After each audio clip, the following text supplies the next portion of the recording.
And welcome back, ladies and gentlemen. Now, you all know how much I love roasting the idiots. It's practically a public service.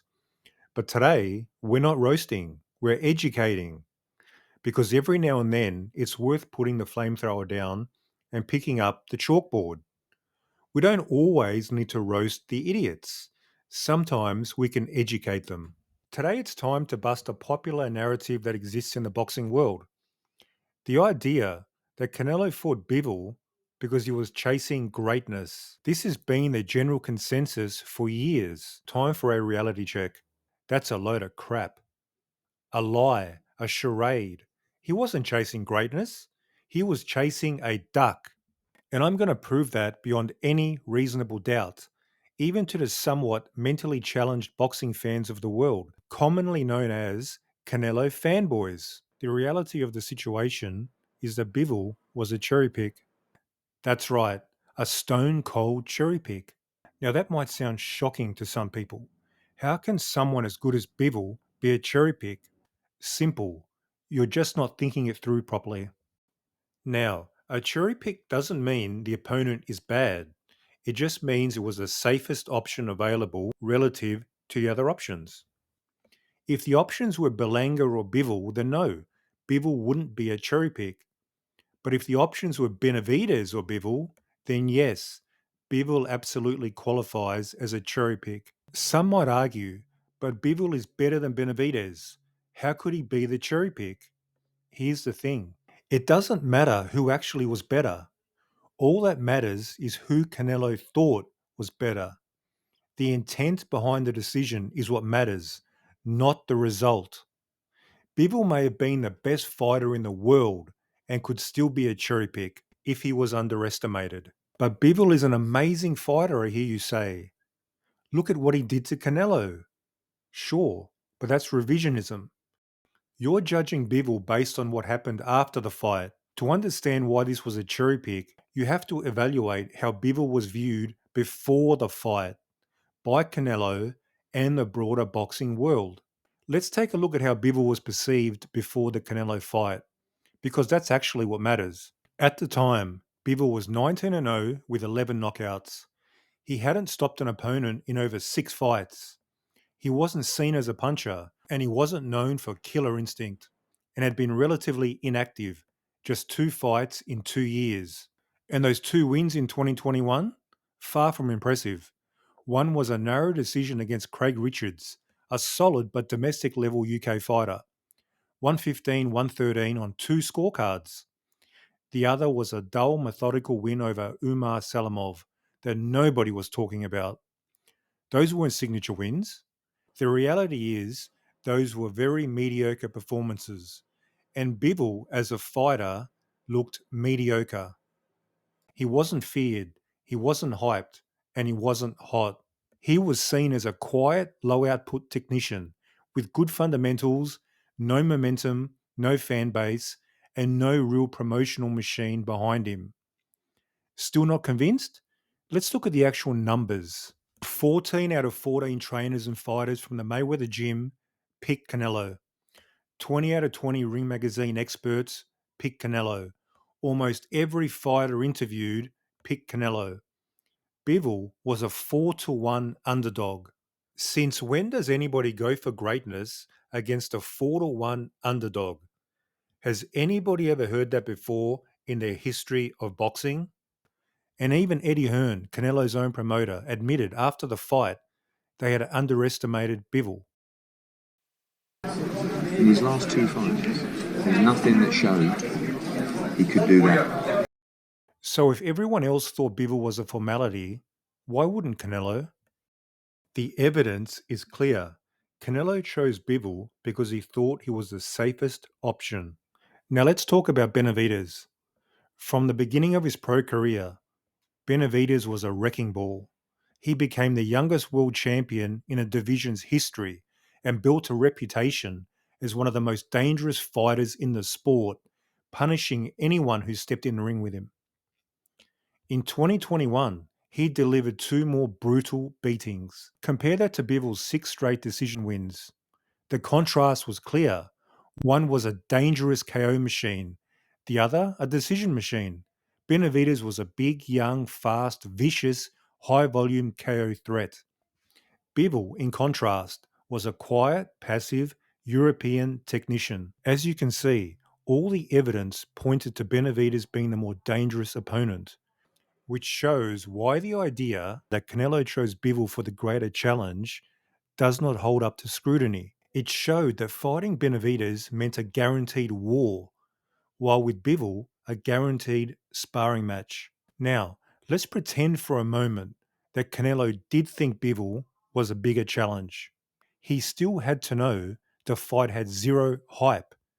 Bivol had no profile, no fan base, no buzz. Nobody gave a shit about Canelo versus some boring anonymous Russian. Canelo also had to know it wouldn't do big pay-per-view numbers, and that meant a smaller payday.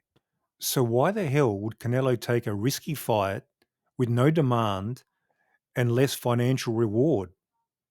Why would he do something so completely out of character? He wouldn't. Throughout his career, when has Canelo ever taken a high risk, low reward fight? Maybe one time against Lara in 2014 and never again. Triple G, big risk, but massive reward. Every other tough fight had something huge attached to it: money, belts, legacy. So we're supposed to believe that suddenly, in 2022, Canelo broke his own code for Bivol, a guy nobody cared about, for less money, while supposedly easier, more lucrative options were available. It makes no sense. What were those other options? Two popular American fighters, Benavidez and Charlo, both with bigger profiles, more entertaining styles, and a better financial package. Yet we're supposed to believe Canelo passed on all that to fight the tougher guy for less money? That would only make sense if Canelo was an idiot, and he isn't. You know what does make sense? He picked Bivol to duck Benavidez, and suddenly everything falls into place. Let's get into the money. The PBC offer to fight Benavidez and Charlo was bigger than the Triple G Bivol package. Canelo also gets a pay-per-view cut, and the Benavidez fight alone would have guaranteed the biggest numbers available, certainly far bigger than the Bivol numbers. Yet Canelo chose the smaller, less profitable fights. Why? Because it was supposedly tougher? That's not how he operates. It doesn't fit the pattern. Canelo has always been a smart businessman, and in this context, the Bivol fight wasn't smart business. It was stupid business. Some say, well, Bivol had a belt. Sure, but so what? Canelo had already won a belt at 175. He was already a four-division champion. Beating Bivol again was just repeating old ground. It added nothing significant to his legacy. You know what would have added to his legacy? Beating a young lion in his prime. How many young killers has Canelo beaten in his whole career? Zero. That's right, zero. He's never beaten a young, prime, undefeated destroyer. And that's exactly what Benavidez was. That win would have elevated his legacy, even back then, especially given the size difference and Canelo's age. It would have been like Ali beating Foreman. The opportunity was there, and Canelo said no. And now for the icing on the cake. Back in 2021, you could be forgiven for thinking the idea that Canelo was scared to fight David was too ridiculous to be true. But in hindsight, his actions over the following years have made it crystal clear that was the beginning of a calculated, deliberate effort to duck David. He never moved towards David. He avoided him. He made countless excuses repeatedly. He fought a string of cherry pick opponents, and when the pressure became too much, he priced himself out, demanding $200 million to consider the fight, an unprecedented amount of money. He ultimately proved, unlike with Bivol, he did not ever want to get in the ring with David, ever. and he never did. He's even on the record saying he'd fight Bivol again while outright refusing to fight David ever. He literally said it, ever. If that doesn't reinforce and shine a harsh new light how much he always feared David, then I don't know what will, short of a full blown confession, even though he sort of did confess already. As you can see, ladies and gentlemen, when you dig down, there was far more incentive for Canelo to fight David than Bivol, even in 2022. In reality, Canelo always saw David as the more dangerous fight, and his behavior post 2022 has made it undeniable, which is why Bivol, no matter how good you think he is, was a cherry pick. Not only was Bivol a cherry pick, he was a cherry pick gone wrong. Because what do you do when you get your ears boxed off by a cherry pick? You try and save face by distorting reality and trying to trick everyone into believing you went for greatness in a risky fight, when in reality, you went for a duck. So to summarize, you might think Bivol is a way better fighter than David, but the point is, it's completely irrelevant. All that matters is what Canelo thinks, and the evidence is clear. He thought Bivol was the path of least resistance. In the same way, most people thought he would smoke David if they fought, when in reality, he was too scared to fight him in the first place. Canelo himself disagrees with the narratives pushed about him. You know what? You don't need to take my word for it. Take his. I don't want to give that opportunity to him because he bring me so to the table just 20 pounds more the fight night. So that's why I'm gonna put myself in that position right now. I don't need it. I don't need that kind of things.